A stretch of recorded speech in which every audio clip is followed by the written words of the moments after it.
Welcome to the Cafe Culture podcast, a season of discussions on culture, politics, philosophy and science. At a talk recorded on the 2nd of November 2015, Janet Eyre discussed gaming for health.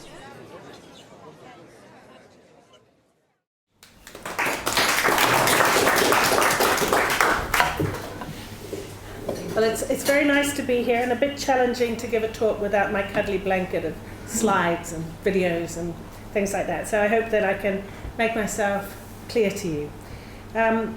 My interest in gaming for health, the title I prefer to use is Unleashing the Power of Play for the NHS or for health.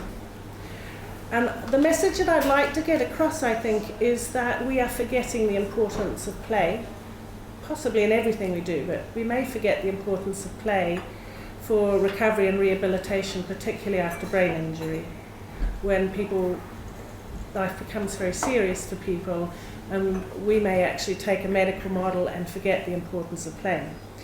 I think my appreciation of this began very early on when, naively, I was trying to get children to cooperate in the therapy program to see if the amount of time and engagement with therapy was going to have a major impact on the outcome. And the children that we studied were children who'd suffered stroke at birth.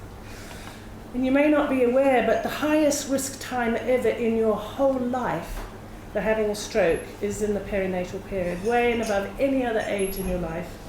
And about 1 in 1,000 children at that time suffer a stroke. Oh, no. Well, whatever it is. It's very vast numbers anyway, and they end up with hemiplegic cerebral palsy. And so in one intervention that we undertook, we decided to use toys for the games, and we chose them carefully. We felt children would engage if they're in competition with their parents or their siblings, and we wanted them to do two-handed games. And we just gave simple instructions to parents to play with their children, to make it competitive, and to let the children choose the toys. So we bought a whole range of toys. The children came into clinic, chose the toys, went home, played them competitively with their parents. Their parents liked it, the kids liked it, and we just had this major impact on their arm function, which we hadn't anticipated at all. Children who were only using one hand became two-handed. It was a powerful, powerful effect. When you're trying to deliver this, though, you begin to appreciate that the mechanism of delivering a therapy is just as important. And it was quite a palaver to have the toys, to have the kids come in, to pick the toys, you had to buy the toys, really hard to deliver that. And it wasn't going to be realistic in the end for that to be delivered throughout the NHS. And while this was going on, there was a growing literature on the importance of video games for changing brain function. There was evidence that the joy and the pleasure and the competition you feel while playing a video game was turning on genes in the brain which change its plasticity, and that if you played certain types of video games you might be able to improve your memory, particularly your spatial memory, your ability to make decisions in difficult circumstances, your response times. There was evidence that if you wanted to be a surgeon, you were better to play Call of Duty than to practice playing surgery on practice games. And in fact, that actually if you played Call of Duty, you may become a very much better surgeon overall. So that there was evidence that playing video games could have a powerful influence on the brain. And at the same time, so this is going over about 20 years, the availability of very cheap systems for playing games became almost ubiquitous. Today, I don't think there would be a house that didn't have a laptop, a tablet, or a mobile phone, where you couldn't actually play games by touch screen or by very simple controllers that are very cheap to buy off Amazon. And so we began to ask the question, could we deliver therapy through the medium of video games, delivering it straight into the house through the cloud, and by measuring people's time that they played the video games, their ability to perform control moves, actually be able to monitor their progress, their recovery after particularly stroke was our interest. So there's a series of studies I'd just like to summarise with you. The first one, and perhaps the most shocking to me, was one that we've done in Saudi Arabia with a PhD student of mine who studies in Saudi Arabia. And what we wanted to ask the question was, children with cerebral palsy and some other children, say with ADHD, have major problems with executive function. And executive function is that bit of your brain that allows you to focus on one thing, then another thing, then bring something else in, and to move flexibly through life and, you know, cope with the 3 kids, work, the phone ringing, all those things. And so we did a study where we just randomly selected 154 children aged between 6 and 12 from schools in Saudi Arabia. And our thoughts were we'd have a group of children who didn't play video games, children who played what are called action video games, the shooter, fly your spaceship through space and blow up satellites, and then a group of children who played The Sims and other strategy games. And we could look to see if their executive functions were different, and then do an intervention study to see if we can improve executive functions in children with difficulties. And the first thing that we found was we couldn't get a no game playing group. Every single child played video games. That was a bit shocking to me. Secondly, the average time that children played video games, number of hours a week, the average was 16 hours a week. The maximum that any child played was 40 hours a week of video game play. Boys played more than girls. We then asked them, just in a questionnaire that the parents filled in, the children filled in, what video games did they play? Now we're talking about Saudi Arabia. Vast numbers of children played Call of Duty. 6-year-olds were playing Call of Duty. Worse than that, they're playing the American version where American soldiers shoot Arabs. They were also playing Grand Theft Auto and other games. Now, Grand Theft Auto, if you don't know, has pimping and torture and murder and I don't know what in it, just dreadful things. 6-year-olds were playing that. And so that was a real shock to us, and I don't think we'll ever have the opportunity now to ask with a no game playing group exactly what does playing 40 hours of that a week do to your mind when you're growing up. However, we were measuring simple executive functions like spatial memory, ability to concentrate, to move flexibly between tasks. And there's no doubt that playing action video games has a beneficial from our data, both an intervention study and this cross-sectional study, that if you play action video games, you have a better spatial working memory. You are more able to control your attention. You can actually move much faster and perform tasks much faster. And there was a very significant relationship between the number of hours you played video games and how good you were at performing these tasks. So that's evidence that it is changing how your brain is developing. They're all positive things because that's what we were looking for, and I naively, or perhaps didn't think that we might also link in with psychologists or something to see if you were playing Call of Duty at the age of 6, where Americans shot Arabs, whether that has an effect on your cultural values and other issues. However, it is a very powerful tool, and we're currently doing an intervention study in children with cerebral palsy who have very poorly developed executive functions. But we have selected the action video games that they will be playing. And we've taken children who are only playing social games, because often children with cerebral palsy can't move fast enough to play action video games, and are giving them a dose of action video games or randomly leaving them on social games to see if we can accelerate these functions.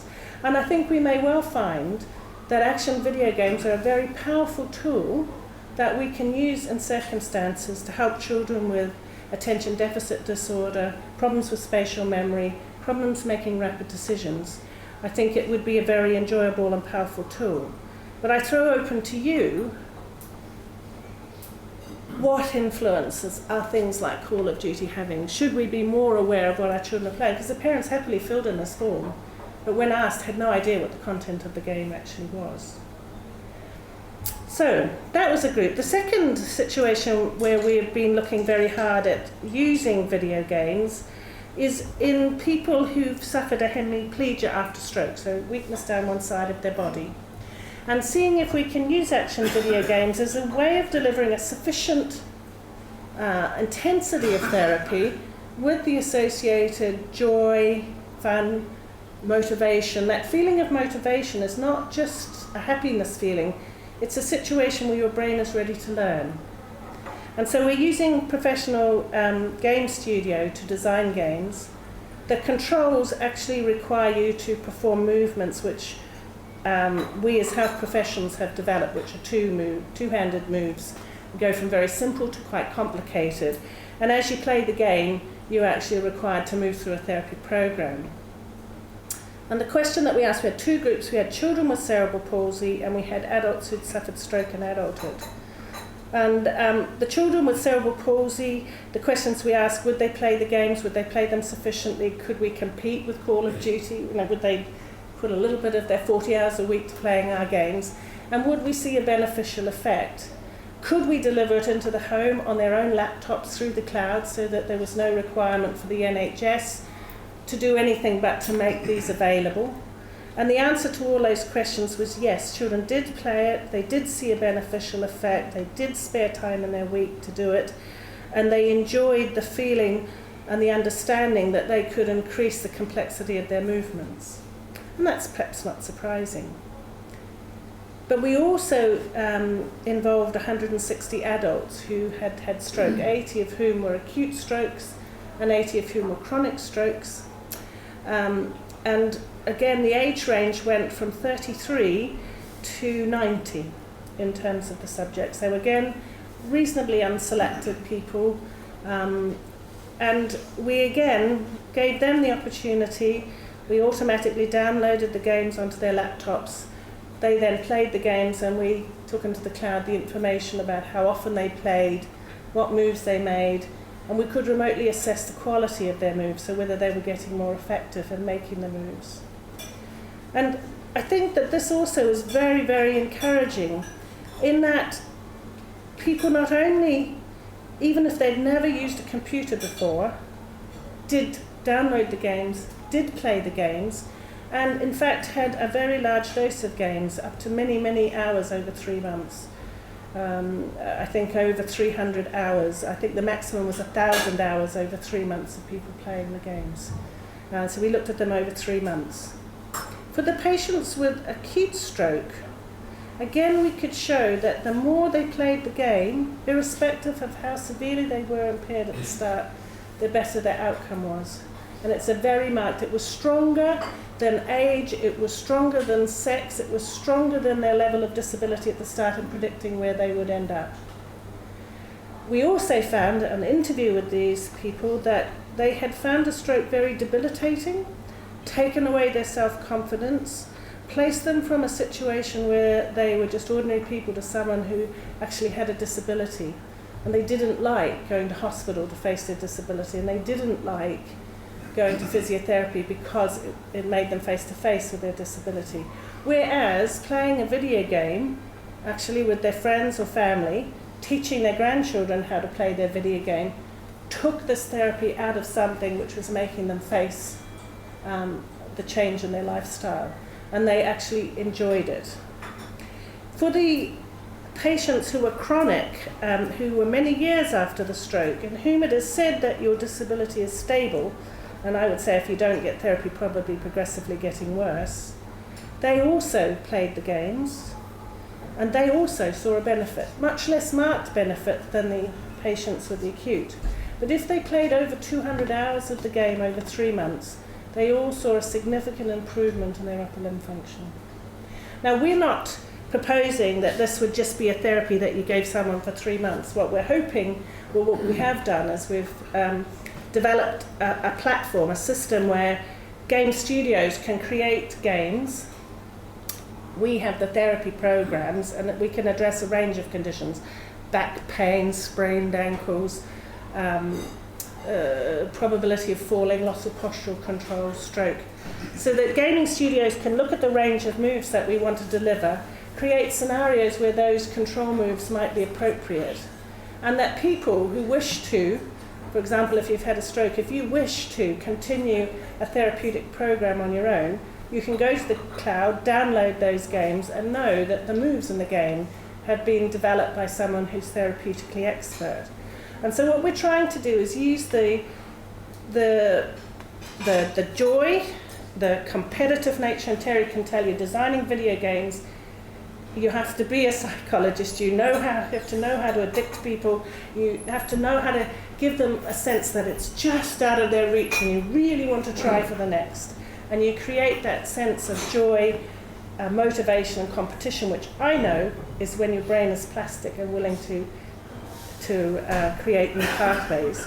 So if we can get the gaming studios who are the past masters, the successful ones in particular, creating that game that creates that atmosphere that makes you want to play it.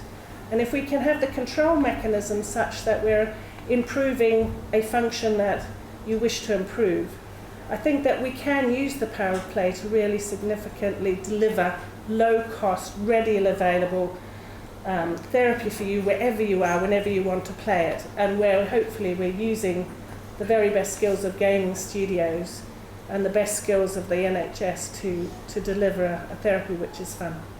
Thank you.